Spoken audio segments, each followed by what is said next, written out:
"Get down, kid. I won't let them touch you." Maya Williams's voice cracked with both fear and determination as she threw her body over the small boy. The Brooklyn supermarket was pure chaos. At the front, 3 masked men waved pistols, one firing a warning shot into the air. Maya had been standing in aisle 7, clutching a basket of bread and milk after a long day of shifts. Then she heard it clearer than the shouting, sharper than the gunfire, the desperate sobs of a lost child. She dropped the basket without thinking. Down the next aisle, near the candy display, a little boy in a blue jacket stood frozen, tears running down his cheeks. He couldn't have been more than 6. "Daddy," he wailed, voice breaking with terror. "Daddy." The robbers swung their guns, barking at everyone to get down. But the boy didn't move. He was too small, too scared. Maya's legs carried her before her mind caught up. She threw herself toward him just as one of the thieves fired another round, this time lower, meant to scare. The bullet shrieked past her ear, hot and sharp. Pain exploded across her left arm as it sliced through her skin. She gasped but didn't stop. Blood ran warm down to her wrist. The robbers barked orders from the front of the store, their voices hard and angry. "Empty the registers. Hurry it up or somebody dies." The metallic clink of shells hitting the floor sent shivers up Maya's spine. She didn't know why she'd grabbed the boy. Maybe instinct. Maybe memory. She remembered being small once. No one to shield her from fists or fear. She swore no child near her would feel that kind of loneliness again. The boy trembled beneath her arm, his blonde hair sticking to his forehead with sweat. His eyes, pale blue and far too wide for a child of 6, searched her face. She held him tighter, one hand covering the back of his head the way her mother once did for her during summer storms. "Stay low," Maya whispered, forcing calm into her tone even though her heart hammered so hard she could hear it in her ears. "You hear me, baby? Stay low." A second shot echoed. Maya pressed her cheek against the boy's hair. "What's your name?" she whispered. "Danny," he whispered back, his breath shaky. "My dad's going to be so mad." Maya almost laughed at the absurdity. "Your dad will just be glad you're safe," she said, though in truth she wasn't sure either of them would get out alive. She wrapped herself around the boy, pulling him down to the floor. "Stay down, baby. I've got you." Her voice was breathless but firm. The boy hiccuped, clutching her shirt. His blonde hair stuck to his wet face. "It hurts," he whispered, pointing to his leg. Only then did Maya see it. The twisted metal of a fallen sign had trapped him at the ankle. Blood trickled where the sharp edge had nicked him. "Oh Lord," Maya murmured, panic flashing in her chest. She tugged at the sign, but it was wedged tight. "Hold still, sweet boy. I'll get you out." Gunfire echoed again, closer now. Glass shattered somewhere near the registers. Wait, before we continue, if this story touched your heart, please hit subscribe. It truly encourages us to bring you more powerful stories. Tell us in the comments where you're watching from. We'd love to know our amazing viewers around the world. Maya's arm burned with each tug, her own blood staining the boy's jacket as she fought to free him. "Don't look at the blood, Danny. Look at me. Right at me," she urged, his wide eyes fixed on hers, searching for comfort. "You're bleeding too," he whispered. "I know," she admitted, swallowing her fear. The emergency exit was only a few yards away. She could see the glowing red letters, "Exit." If she could get Danny there, maybe they had a chance. She crawled forward, dragging him with her, knees scraping the hard floor. Behind them, one of the robbers spotted movement. A bullet smacked into the wall inches from her head. The child shrieked, clutching her neck. "Almost there," she whispered fiercely. "Just a little more." Behind them, someone cursed and the sound of running boots cut through the chaos. Maya didn't wait. She shoved the bar on the exit door. It didn't budge. She shoved again. Nothing. The lock was jammed or maybe rusted shut. Danny whimpered. "Shh, don't cry," she murmured, though her own chest felt like it was caving in. She turned him toward her. "Look at me. We're okay. You're okay. I've got you." He nodded, clutching at her arm with surprising strength. She could feel the tiny bones of his fingers digging into her sleeve. The hallway light above them flickered, painting everything in pale red, like an old warning signal. Minutes dragged, though it might have been seconds. Police sirens wailed somewhere in the distance, growing louder, promising salvation. Maya closed her eyes, whispered a prayer her grandmother once taught her. Lord, walk with me through the valley. Protect this child. Protect us both. The door burst open suddenly, not from her push but from the outside. Uniformed officers stormed in, weapons raised, shouting commands. Hands up! Hands up! Maya raised both hands slowly, still shielding Danny with her body. It's okay, she told him. See? It's the police. You're safe now. The boy clung tighter as one officer reached for him. Maya hesitated, then gently lifted Danny toward the man. For a brief moment, their eyes met again, hers dark and determined, his pale and frightened. He didn't want to let go. Maya tried to smile through the blood on her face and sleeve. You're safe now. Your dad will find you. But she hadn't counted on who his father was. A black SUV screeched up outside, doors slamming as men in suits swarmed forward. Their movements were sharp, rehearsed, military, and at the center of them came a man whose very presence bent the air around him. Vincent Moretti, tall, broad, every inch wrapped in tailored power. His dark eyes scanned the scene once, landing on his son bloodied, shaken, and then on her. Danny! A voice roared across the chaos. A man strode forward, tall, broad, shouldered, his presence filling the parking lot as though he owned the very ground. Maya froze. The man's eyes locked on her, and in that instant something deadly flared there. Suspicion, rage. The look of a predator who believed his prey had dared to touch what was his. Danny stretched his arms toward him, crying, "Daddy." Maya still crouched in the doorway, arm dripping, trying to catch her breath. In his eyes, the scene twisted into something else entirely. He saw a stranger, a wounded woman dragging his son through a door, both of them bleeding, and the fury that overtook his features was primal. "Get her," he snarled. "No," Maya shouted, her body shaking as rough hands grabbed her. "You don't understand. I saved him. He was stuck. He was bleeding. I protected him." Her words tumbled out in panic, tears streaking her face. "Please, listen to me." But no one listened. The men shoved her forward, twisting her wounded arm behind her back. Pain shot through her shoulder. She cried out. Danny screamed, "Stop. She's telling the truth. She saved me." His small fists pounded against his father's chest. Vincent pulled his son tighter, shielding him with one arm, but his eyes burned with fury as he glared at Maya. "No one touches my boy." "Please," Maya begged, stumbling as they dragged her toward the waiting SUV. "I swear I only wanted to help him. I didn't do anything wrong." Her pleas vanished into the chaos. Sirens wailed, glass crunched under boots. But no one stopped to hear her. Not the police. Not the suited men. Not even the father whose child she had saved. The door slammed shut behind her. The SUV swallowed her whole, dark and silent, and Maya understood with a cold, sinking dread. Her voice meant nothing here. She had stepped into a world where truth could be twisted, where power deafened men to reason, and because she dared to shield a frightened child, she was now branded an enemy of his father. The SUV's engine purred low as it cut through the wet Brooklyn streets, the rain still tapping its nervous rhythm on the roof.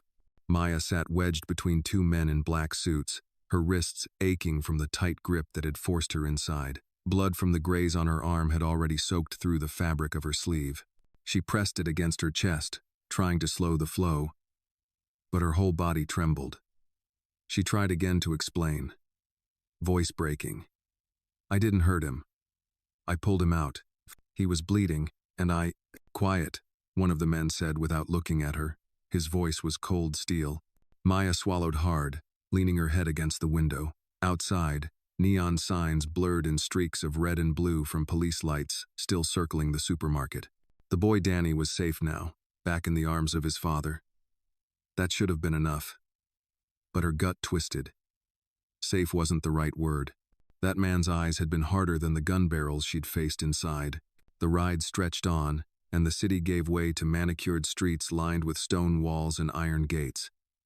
Maya's fear deepened with every passing block. Finally, the SUV slowed, headlights cutting across a long driveway. A wrought iron gate opened soundlessly, revealing a mansion so vast it seemed more fortress than home. When the vehicle stopped, The men pulled Maya out roughly. If you're still here and enjoying the story, we'd love your support. Take a second to hit subscribe. It really means a lot. Her shoes skidded on wet cobblestones, but she forced herself to stand tall, chin high despite the shaking in her legs. The front doors of the mansion opened. Vincent Moretti stood in the light spilling out from within, the boy clinging to his side. Danny's small face brightened the moment he saw her. "Daddy, she saved me. Please, don't hurt her." His words tumbled out in a rush. Vincent's expression didn't change. He lifted his son's chin, forcing the boy to look at him. "Inside," he said firmly. Danny hesitated, eyes flicking back to Maya, then obeyed, disappearing into the mansion with a housekeeper's guiding hand.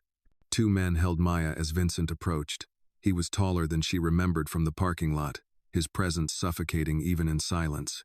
His suit was immaculate, untouched by rain, his dark eyes burning into her like coals.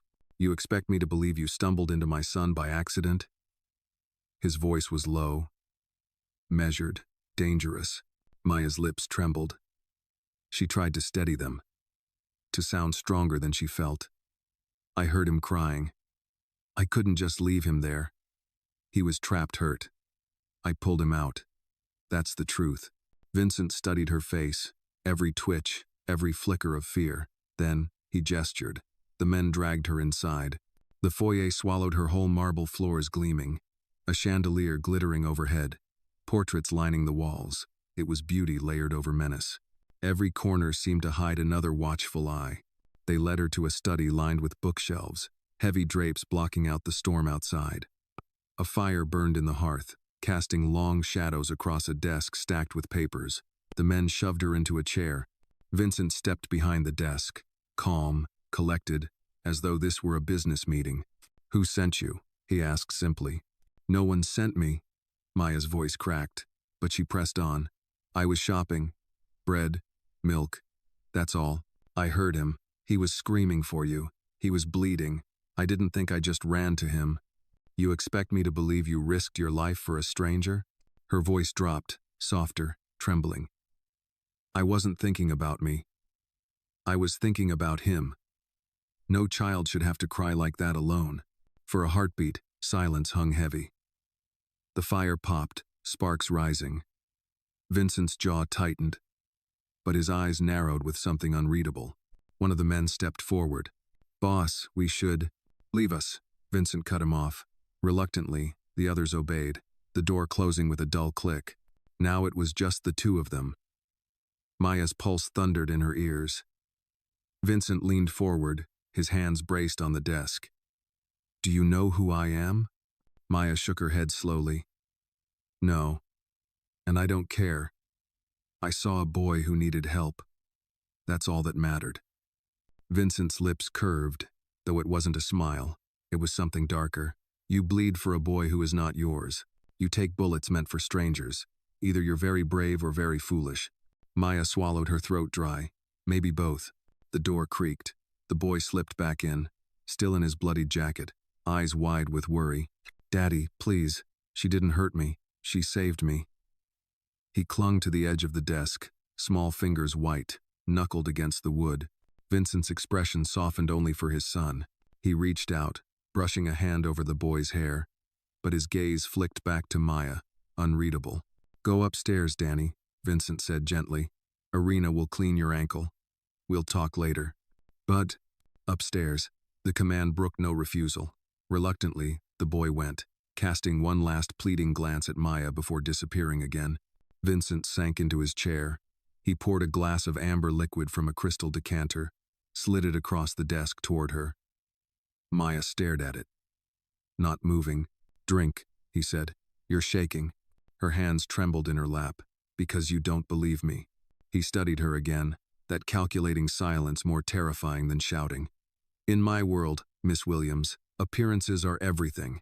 And appearances say you were taking my son from me." Maya forced herself to hold his gaze. "Appearances lie." For the first time, something flickered in his eyes, not trust, but not complete disbelief either. He sipped his own glass, the firelight catching the scar at his jawline. "We'll see." The study fell quiet, save for the crackle of firewood. Outside, thunder rolled across the night sky. Maya sat rigid, every muscle tense, knowing one wrong word could end her life. But in the silence, she thought of Danny's small hands clutching her sleeve, his voice crying out, "She saved me." That memory was all she had, all she could cling to. And deep down, she knew this man, the one glaring at her across the firelight, was not just powerful. He was dangerous in ways she could not yet imagine. If you feel for Maya in this moment, hit like and comment where you're watching from. You might find someone nearby sharing this story with you. The guest room door shut with a heavy click, and Maya stood in the silence, her back against the wall. She rubbed her aching arm, the bandage haphazardly wrapped by one of Vincent's men who had all the bedside manner of a mechanic changing a tire. Her wound throbbed, but the bigger ache was in her chest, the realization that she was trapped in this house, watched, suspected, powerless. The room itself was beautiful, almost absurdly so. A four-poster bed, draped with crisp linens, antique lamps glowing warm, curtains so thick they shut out the storm outside. It should have felt safe. Instead, it felt like a cage with silk lining. Maya's breath shook as she whispered to herself, "I did nothing wrong." She needed to believe it, needed to cling to it like armor. She sat on the bed, elbows on her knees, face in her hands. For a moment, she let the tears come. A faint knock startled her. She wiped her face quickly. The door creaked open, and a small figure slipped inside. Danny, barefoot, in pajamas that looked too expensive for a child who still carried a stuffed dinosaur. He shut the door quietly, then ran to her. "They locked you in here?" His little voice was fierce, indignant. Maya swallowed hard. "It's just for tonight," she murmured, not sure if it was true. She reached for him, brushing his hair back. "You should be in bed, sweetheart. You're hurt." He shook his head, climbing onto the bed beside her. "They don't believe you, but I do. You saved me." Her chest tightened. "That's all that matters to me," she whispered. Danny leaned against her, his small body warm against her side. "Don't be scared. I'll tell Daddy again tomorrow. He listens to me sometimes." The innocence in his words nearly broke her. She kissed the top of his head. "You're braver than me, you know that?" He smiled, proud. "Irina says I get it from my dad." Then his face fell, as though he wasn't sure if that was good or bad. The door opened suddenly, and both of them jumped. Vincent stood in the doorway, framed in the hall light. His eyes moved from his son to Maya, lingering too long. His voice was calm but sharp. "Danny." "Bed." Danny clung tighter to Maya. "I don't want to leave her."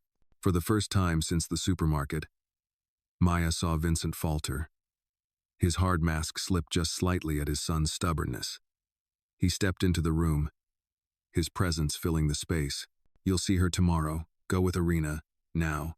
Danny pouted, then slid reluctantly off the bed. Before leaving, he looked up at his father. "Don't be mean to her. She saved me." Then he darted past, disappearing down the hall. Silence stretched between Maya and Vincent. She sat upright, forcing herself not to cower. He closed the door, crossing the room slowly. "You're dangerous," he said finally, his tone quiet but weighted. Maya blinked, stunned. "Dangerous? I'm locked in your house, bleeding, terrified. How am I dangerous?" His eyes pinned her in place. "Because my son, who barely listens to anyone, looks at you as if you're the only person in the world who can keep him safe. He trusts you more than me. And I don't know if you planned that, or if it happened by accident. Either way, it makes you dangerous." Maya's lips trembled, but she refused to look away. "I didn't plan anything. I saw a little boy crying, and I couldn't leave him. If that makes me dangerous, then so be it." Vincent studied her, his jaw working. In the firelight, she caught sight of the scar at his temple, the lines around his eyes etched deeper than a man of 44 should carry. For just a moment, something human flickered there. Then it was gone, shuddered away. "You'll stay here until I decide what to do with you," he said. "Don't mistake my patience for mercy." He turned, leaving the room. The door locked again behind him. Maya sat frozen, heart racing. She had faced gunfire that night, but nothing terrified her as much as the look in that man's eyes, the look of someone who had lived too long in shadows. yet carried something unspoken beneath all that steel. She lay down finally, exhaustion dragging her under. But before sleep claimed her, she whispered into the dark, "God, please, watch over that boy. Don't let me be the only shield he has." Outside, the mansion stood silent against the storm, its lights glowing like watchful eyes, and somewhere deep in its halls, Vincent Moretti poured himself another drink, staring into the glass, as if it might hold an answer he'd been running from for years. The morning came with a dull gray light seeping through the heavy curtains. Maya opened her eyes to the unfamiliar scent of polished wood and expensive linen. For a moment she almost believed it had been a nightmare. The gunfire, the screaming, the accusing eyes of a powerful man. But then the sharp ache in her bandaged arm reminded her it was all real. The door clicked open without a knock. Irina, the tall, composed woman Maya had glimpsed the night before, stepped in. Her posture was so precise it seemed rehearsed. She carried a tray with tea, toast, and a bowl of fruit. "Good morning," Irina said coolly, her accent faintly European. She set the tray on a small table by the window. "You will stay here until Mr. Moretti says otherwise." Maya sat up slowly, her body heavy with fatigue. "Does anyone here actually believe me?" she asked, her voice hoarse. Irina's eyes flicked over her but didn't soften. "Belief is a luxury in this house. Survival depends on caution." She glanced at the untouched food, then back at Maya. "Eat. You'll need your strength." With that, she left, the door shutting firmly behind her. Maya pressed her palms into her eyes. Every instinct screamed at her to run, but there was no way out. She could still hear Vincent's voice from last night. "You'll stay here until I decide what to do with you." The lock rattled again, but this time it was softer, almost hesitant. The door eased open and Danny slipped in, his small face lighting up when he saw her. He carried the stuffed dinosaur under one arm. "You're still here," he said happily, climbing onto the bed beside her. Maya forced a smile. "Where else would I go, sweetheart?" He frowned, as if sensing the truth beneath her words. "Daddy thinks you tried to take me." Maya's throat tightened. "I know." She brushed his hair back gently. "But you know what really happened, don't you?" Danny nodded fiercely. "You saved me. Twice. You pulled me out and you got shot." His small hand touched the bandage on her arm with reverence. "I told Daddy, but he doesn't listen. He only listens to business." Maya's heart ached at the resignation in his tone. Far too old for 6 years. She kissed the top of his head. "Then I'll just have to stay close so you don't forget the truth." The boy beamed at her words. He tugged at her sleeve. "Come on. Irina says breakfast is ready in the big room. If you're with me, Daddy can't be mean." Before Maya could answer, Irina reappeared at the door, clearly startled to find Danny in her room. "Young man, you know you're not supposed to disturb our guest." Danny jutted out his chin. "She's coming with me." Irina hesitated, then sighed. "Very well. But Mr. Moretti will decide how long she stays." Maya followed Danny through wide hallways lined with portraits and expensive art. The mansion was immaculate, but cold its beauty weighed down by silence, as though every room remembered arguments whispered behind closed doors. She couldn't shake the feeling that cameras watched from hidden corners. The dining room was as grand as a hotel's ballroom, a long polished table laid with silver and china. Vincent Moretti sat at the head, a newspaper folded neatly beside his plate. His dark eyes lifted the moment Maya entered with Danny. The boy pulled her to a chair beside him before anyone could object. "She sits here," he declared. Vincent's expression hardened, though he said nothing. Irina poured coffee, placing a cup near Maya. Her hands trembled as she reached for it. Careful not to spill. Danny chattered happily about dinosaurs, his words spilling in excited bursts, but Maya barely heard him. She could feel Vincent's gaze on her, heavy and unrelenting. Finally, he spoke. "My son is persistent. He wants you near." His voice was low, measured. "That alone does not erase my questions." Maya set her cup down carefully. "Ask then." Her voice wavered, but she forced herself to meet his eyes. He leaned back, folding his arms. "Why risk your life for a stranger's child? People in this city walk past suffering every day. yet you threw yourself into gunfire. Maya's throat tightened. She thought of her younger brothers, of the nights she'd stood between them in trouble, of her mother's weary smile. She thought of all the times she wished someone would have stepped in for her. "Because I know what it's like to be small and scared and alone," she said softly, "and I swore if I ever had the chance, I wouldn't let a child feel that way." The room fell silent. Irina paused mid-step. Even Danny grew quiet, watching his father. Vincent studied her, the edges of his expression unreadable. At last, he said, "Dangerous words, Miss Williams. Dangerous and honest." Maya's hands clenched under the table. "Then take them how you want, but they're true." Danny reached for her hand, clutching it tightly. "She tells the truth, Daddy. She's not dangerous." "No." For a fleeting second, Vincent's gaze softened at the sight of his son holding her hand. But the mask returned quickly. He stood, adjusting his cufflinks with precision. "You'll remain under watch. You'll not leave this house without my permission. If you truly mean what you say, then time will prove it." Maya swallowed hard, nodding, though fear churned in her gut. She had stepped deeper into the wolf's den, and every exit was closing. But when Danny leaned against her side, smiling with childlike trust, she realized one thing: for his sake, she couldn't give in to fear. The days that followed blurred into a strange routine. Maya was never left alone. Two men in suits shadowed her each time she stepped beyond the guest room, their expressions carved from stone. The mansion itself became both a prison and a stage, a place of hushed footsteps on marble, of locked doors and whispered orders she wasn't meant to hear.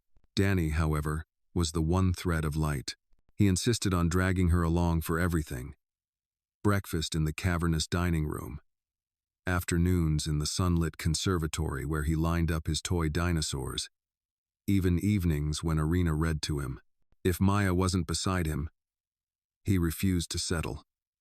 And no matter how much Vincent frowned, he didn't argue with his son's stubborn loyalty. One afternoon, as rain tapped against the tall glass windows of the conservatory, Maya helped Danny arrange his toys into a pretend jungle. "This one's the T-Rex," he announced proudly, pointing to a plastic figure with chipped paint. "He's the strongest." But he listens to her. He pushed the smaller Triceratops toward Maya. "Her?" Maya asked with a smile. Danny nodded. "The T-Rex thinks he's scary, but he only does the right thing when she's there." "No." The words struck deeper than Maya wanted to admit. She brushed Danny's hair gently. "Sounds like she has a big job." From the doorway, a low voice interrupted. "You make him forget the world." Maya stiffened. Vincent leaned against the frame, his presence filling the room without effort. Irina stood a step behind him, her face unreadable. Danny scrambled up. "Daddy, look, Maya's helping me make a dinosaur city." Vincent's eyes lingered on Maya before shifting to his son. "So I see." His tone softened only slightly when he added, "Irina, take him to wash up for dinner." Danny groaned but obeyed, clutching his Triceratops as he left. Irina gave Maya a look as she passed warning or sympathy. Maya couldn't tell. When the room emptied, Vincent stepped closer. He hasn't slept this well in years. No nightmares. No sudden screams at night. You changed that." Maya's pulse quickened. "All I did was sit with him, listen to him, care for him. Simple things," Vincent murmured, his gaze sharp. "Things his world does not allow." He studied her, as though weighing something invisible between them. "You should know, Miss Williams, my enemies will notice you now. They'll see a stranger suddenly close to my son, and they will wonder why." Maya felt her stomach knot. "I didn't ask for this. I didn't want to be here. I wanted to go home." Vincent's jaw tightened. "And yet, here you are, under my roof, in my world." He poured the words slowly, deliberately. "That makes you part of it whether you like it or not." Maya looked down at her bandaged arm, remembering the searing pain, the child's cries, the way no one had listened when she begged them to believe her. She lifted her eyes back to his. "I saved your son because it was right. Not because of you. Not because I want anything from you. If your enemies see me differently, that's on you, not me." For a long moment, Vincent said nothing. Then, unexpectedly, he gave a faint smile, sharp, humorless. "You speak with more courage than most men I know." Before Maya could respond, A commotion rose somewhere deeper in the house. Raised voices, hurried footsteps. Vincent's body shifted instantly, his calm demeanor vanishing into cold readiness. He pulled a phone from his pocket, listening, then snapping it shut. "There's business to handle," he said, already turning toward the door. He paused only once, glancing back at her. "Stay with Danny. If anything happens, don't leave his side."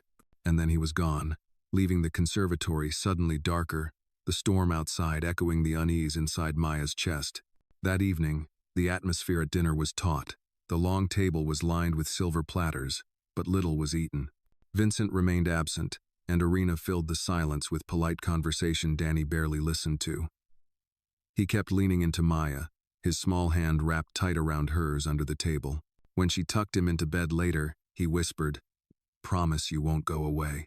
Maya brushed his hair back, her throat thick. "I promise, I'll stay." Alone in her room that night, she stared at the ceiling, the mansion settling with distant creaks. She didn't know what storm Vincent was out there fighting. But she knew one thing. The longer she stayed, the deeper she sank into a life she had never chosen. And yet, the thought of leaving Danny, of breaking her promise, was unbearable. Her eyes finally closed, but sleep was shallow, haunted by the echo of Vincent's warning. "My enemies will notice you now." The next morning, Maya woke to the murmur of voices drifting up through the floorboards. At first she thought it was just the staff, but the tone was sharper, urgent, clipped. She dressed quickly and cracked her door open. Two suited men strode past, whispering in Italian, their faces tight. Something had shifted in the house. Overnight. Irina appeared almost immediately, as though she'd been waiting. "Breakfast is in the dining room," she said, her voice calm but firm. "Stay with Danny." Maya followed the hallway, her steps echoing on polished wood. The mansion seemed busier, filled with purposeful movement.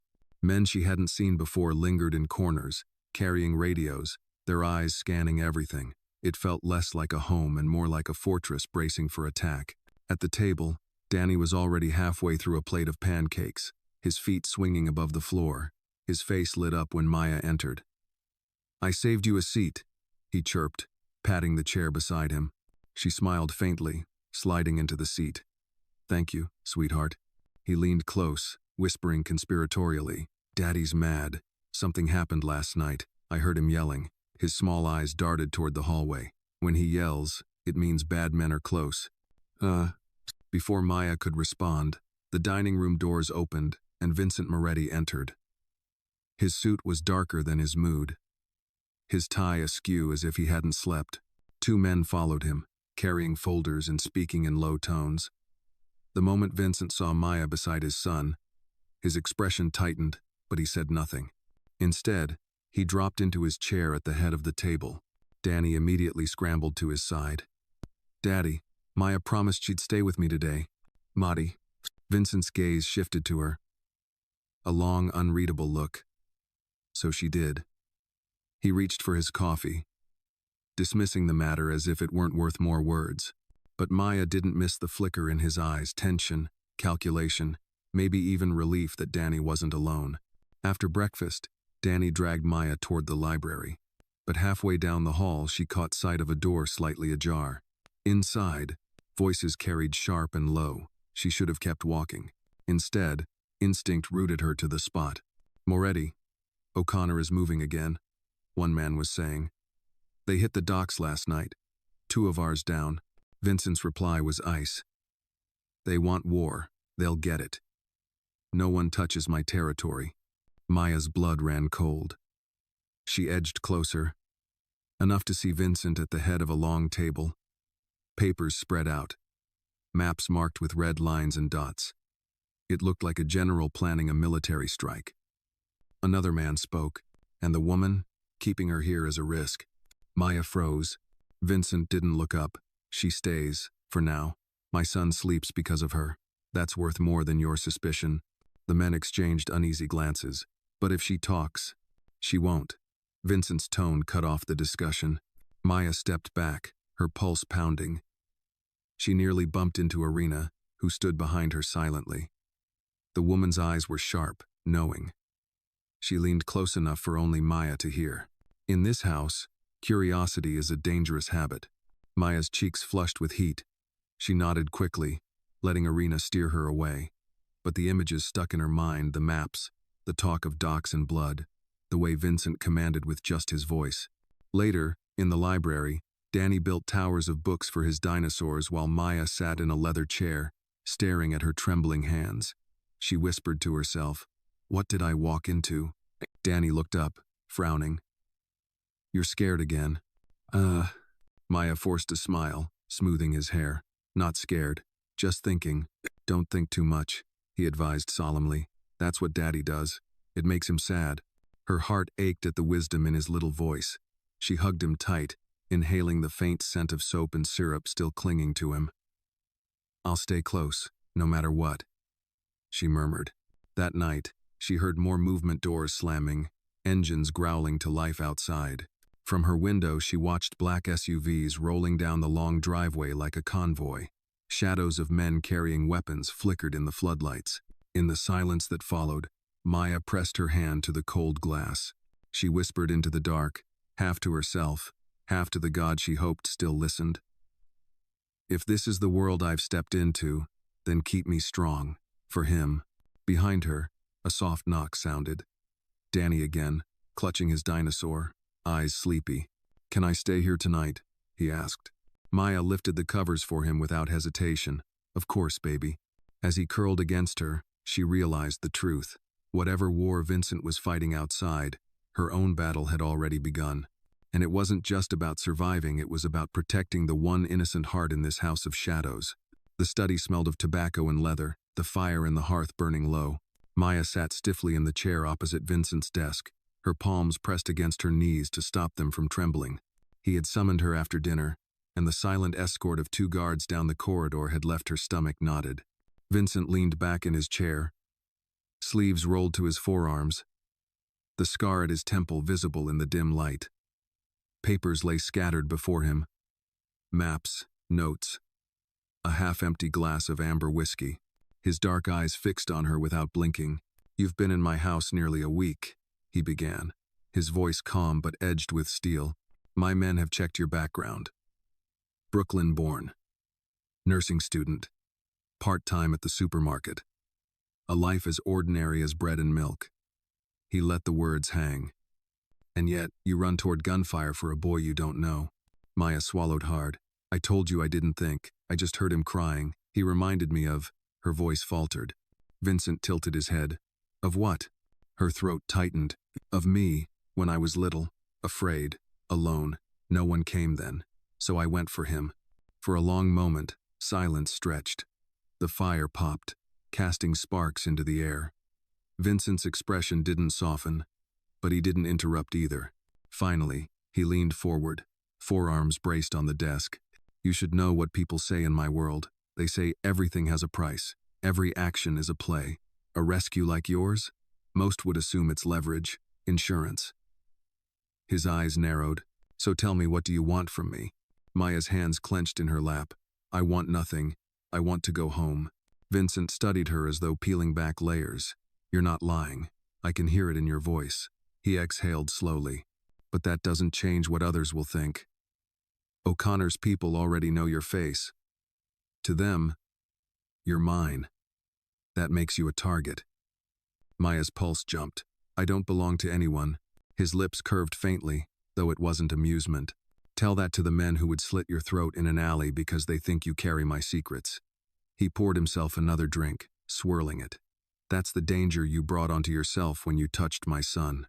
Maya's voice cracked, but she steadied it. "I didn't touch him to hurt him. I touched him to shield him. And I'd do it again." Something flickered in Vincent's eyes, quickly hidden. He lifted the glass but didn't drink. "You're reckless. Maybe brave. I haven't decided which." Before Maya could reply, the door burst open. Irina entered, her composure unusually strained. "Mr. Moretti," she said sharply. "There's movement near the gates. Surveillance caught 3 cars circling. It looks like O'Connor's men." Vincent rose instantly, every trace of weariness gone. His voice snapped into command. "Double the patrol." No one comes near the boy. Irina hesitated, glancing at Maya. And her? Vincent's gaze shifted back to Maya. For a heartbeat, something unreadable passed across his face. Then he spoke, cold and precise. She doesn't leave Danny's side. Maya's breath caught. What? He stepped closer, towering over her. If O'Connor thinks to use you, then you'll be where he least expects next to the one thing I'll burn the world to protect. Her heart pounded. You're asking me to be his shield again. I'm not asking, Vincent said, his voice dropping low. I'm telling you. Ugh. The words landed heavy, but Maya met his gaze without flinching. Then you'd better listen to him when he says I saved him. Because if you want me near him, you can't treat me like the enemy. For the first time, Vincent didn't answer right away. His jaw worked, his eyes searching hers. Finally, he gave a single sharp nod. We'll see. That night, Maya sat in Danny's room, the boy curled against her side, his small breath steady as he slept. She listened to the distant echo of men moving through the halls, the muffled click of radios, the low rumble of engines stationed outside. She brushed Danny's hair back from his forehead, whispering to herself, "You're not alone anymore." But in the quiet, she felt the weight of Vincent's command pressing down on her. She was no longer just a witness. She was a piece on his board, caught between loyalty to a child and the dangerous pull of a man whose trust she wasn't sure she wanted or could survive. The storm outside had broken sometime in the night, leaving the morning sharp and cold. Maya stood at the window of Danny's room, arms wrapped around herself as the boy snored softly in bed. The estate grounds stretched wide below, manicured lawns glistening with dew, the iron gates at the edge manned by men with rifles slung across their shoulders. It was no illusion now, this was a fortress under siege. Irina entered without knocking, as always. She carried folded clothes for Maya, simple, expensive things that didn't belong to her. "Breakfast will be served in 20 minutes, she said, her tone clipped. Her eyes flicked to Danny still asleep, then back to Maya. "Stay close. The house is on alert." Maya turned from the window. "Is it O'Connor?" Irina's silence was answer enough. She set the clothes on a chair and moved to leave, but paused. "He listens to you," she said softly, glancing at Danny. "That makes you valuable, and it makes you vulnerable. Remember that." Before Maya could respond, the door closed behind her. Downstairs, the dining room buzzed with an unusual energy. Men came and went, some still holstering weapons, others with papers tucked under their arms. Vincent sat at the head of the table, immaculate in a dark suit, though his eyes bore the exhaustion of a man who hadn't closed them in hours. Danny bounded in, clutching his stuffed dinosaur, and made a beeline for Maya. He pulled her into the seat beside him, ignoring Irina's raised brow. "She stays here," he declared, as though daring anyone to argue. Vincent didn't, though his gaze lingered on Maya. "Eat," he ordered, not to his son but to her. Maya picked at toast, her appetite drowned by nerves. Vincent's men spoke in low voices about cars spotted again near the outer perimeter, about a shipment intercepted at the docks. The words blurred into a language she didn't belong to, but the tension was unmistakable. Finally, Vincent dismissed the men with a flick of his hand. Silence fell, leaving only the three of them at the long table. Danny chattered about dinosaurs again, his voice bright against the heavy air. Vincent sipped his coffee, then looked at Maya. "You're afraid?" Maya set her fork down carefully. "Of course I am. Your men watch me like I'm guilty. And now you're telling me there are people outside who might want me dead because of you?" He studied her calmly. "Fear is natural, but it cannot control you." Her hands curled in her lap. "Easy for you to say. You've lived in this world your whole life. I didn't choose this." His gaze sharpened. "Neither did my son." The words landed hard. Danny looked up between them, confused by the sudden weight in the air.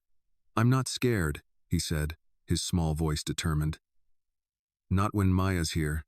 Maya's chest tightened, torn between pride and heartbreak. Vincent's eyes softened almost imperceptibly at his son's words. But when they returned to her, the steel was back. "You understand now why I cannot let you leave." "No." After breakfast, Maya walked the halls with Danny, their footsteps echoing in the vast corridors. He dragged her into the conservatory again, where sunlight streamed through tall glass panes, catching dust motes in golden beams. He lined up his dinosaurs, explaining each one's strengths and weaknesses with childlike seriousness. Maya, he said suddenly, his voice dropping to a whisper. When Daddy talks in his office, I hear him say bad men are close. Does that mean they'll come here? Maya knelt beside him, smoothing his hair. Your daddy won't let them hurt you, and neither will I. He nodded solemnly, satisfied, and returned to his game. Later that evening, as dusk settled over the estate, Maya found herself near the back hallway when the front doors slammed open. Two of Vincent's men dragged in a stranger, his face bloodied, his hands bound. Vincent followed, his presence darker than the night outside. Maya froze, hidden in the shadows as Vincent's voice filled the hall. You think you can trespass on my land? You think you can send a message through my gates? His tone was calm, terrifying in its quiet certainty. The man spat blood, muttering something about O'Connor. Vincent's hand moved with lethal swiftness, striking him hard enough to drop him to his knees. Maya's breath caught. She'd known he was dangerous. But watching him like this, merciless, controlled, was different than imagining it. This wasn't a rumor. This was the reality of who he was. Before she could retreat, his gaze flicked up, locking on her. She froze, caught in the iron of his eyes. For a long moment, the hallway held only the sound of the bound man's ragged breathing. Vincent finally spoke, his voice softer but no less sharp. Take him to the cellar. We'll deal with him later. Now, as the men dragged the prisoner away, Vincent stepped toward Maya. She forced herself not to retreat, though every nerve screamed at her. You shouldn't be here, he said quietly. I didn't mean to. Curiosity, he cut in, his tone low. We'll get you killed in this house. Maya swallowed, her heart hammering. I didn't choose to be in this house. For the first time, something shifted in his eyes, not anger, not suspicion, but something more complicated. He studied her face as though searching for the part of her that refused to break. Then, almost imperceptibly, he nodded. Stay close to the boy, he said. That's where you're safest. As he walked away, Maya pressed her back to the wall, her breath shaking. Safe, she thought bitterly.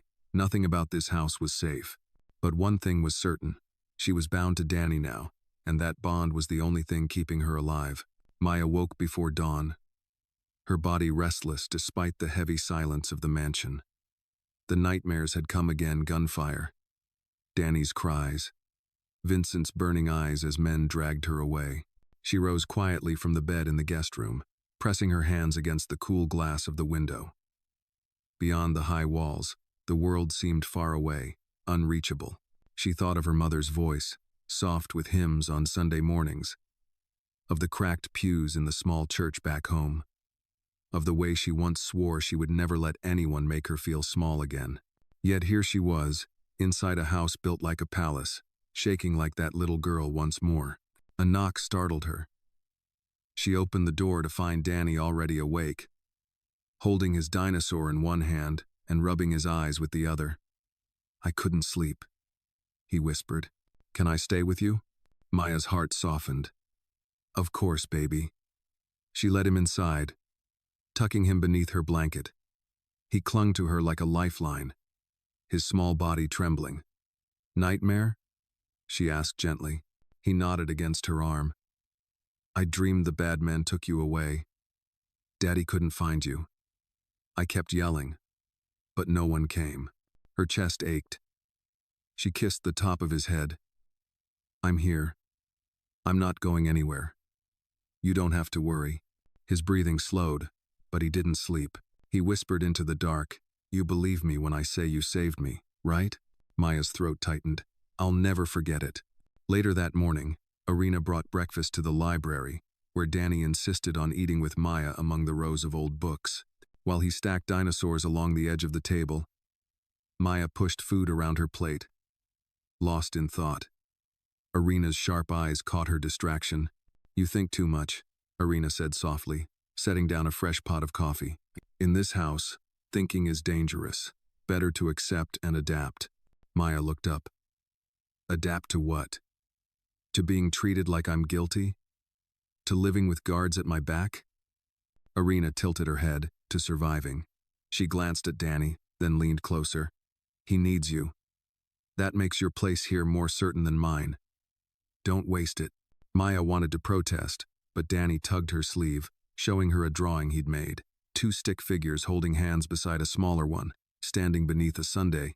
"That's us," he said proudly. "Me, you, and Daddy." Her heart clenched. She smiled for him, but inside she wondered if Vincent could ever belong in that picture. That evening, Vincent summoned her to the conservatory. He stood near the tall glass windows, the fading sun casting his silhouette in bronze and shadow. "Danny won't stop asking for you," he said without turning. Maya folded her arms, standing tall despite her nerves. "Because I listen to him. Because I see him." He turned then, eyes locking onto hers. "And you think I don't?" The sharpness in his voice made her flinch, but she didn't back down. "I think you're so busy being feared that you've forgotten what it's like to just be his father." His jaw clenched. For a long moment, silence pressed between them. Then, surprisingly, his shoulders eased. "You speak boldly for someone who could vanish with a word from me." Her voice shook but stayed steady. "Then say the word, but if you don't, it means some part of you knows I'm right." Vincent's eyes darkened, searching her face. Something flickered there, pain, perhaps, buried beneath years of control. He turned back to the window, his reflection faint in the glass. "The boy deserves better than me," he admitted quietly. Maya's breath caught. She had never heard him sound less like a mafia king and more like a man. That night, as she tucked Danny into bed, his small fingers gripped hers tightly. "Promise you'll still be here tomorrow?" Maya brushed his hair back, her heart heavy with both fear and tenderness. "I promise." But as she left his room, she found Vincent standing in the hallway, watching silently. His gaze was unreadable, caught between suspicion and something softer. For the first time, Maya realized the walls around him weren't just built from power, they were built from regret. The cellar smelled of damp stone and iron. Maya had not meant to be there. She had been following Danny, who had darted down the hallway in a fit of curiosity, chasing after Irina's cat. By the time she caught up, the boy had already been scooped up by Irina and carried upstairs. Maya, however, lingered. A sound had pulled her closer, low voices, sharp commands, the clink of chains. She pressed herself to the wall just outside the heavy oak door, heart pounding. Inside, Vincent's voice carried, calm but lethal. "You crossed my docks. You killed 2 of my men. And you thought you could walk away?" A strangled reply came from a man she couldn't see. "O'Connor made me," he said. His words ended in a cry of pain. Maya's stomach twisted. She edged closer, daring a glance through the narrow crack. The room was dimly lit, a single bulb swinging from the ceiling. A man sat tied to a chair, face swollen and bleeding. Vincent stood over him, immaculate as ever, holding a pistol with the ease of someone who had lived with it longer than most lived with their own shadows. "Loyalty is not a suggestion," Vincent said. "It is survival." He struck the man hard across the face with the butt of the pistol. The sound of bone against metal made Maya flinch. Her breath caught in her throat. She wanted to look away, but she couldn't. This wasn't rumor. Wasn't a whispered story about the Morettis. This was reality. Vincent Moretti, ruthless, merciless, commanding fear like air. "You betrayed me," Vincent continued, his tone flat. "And in my world, betrayal is a death sentence." The man sobbed, begging, but the sound only echoed against stone. Maya's hand covered her mouth,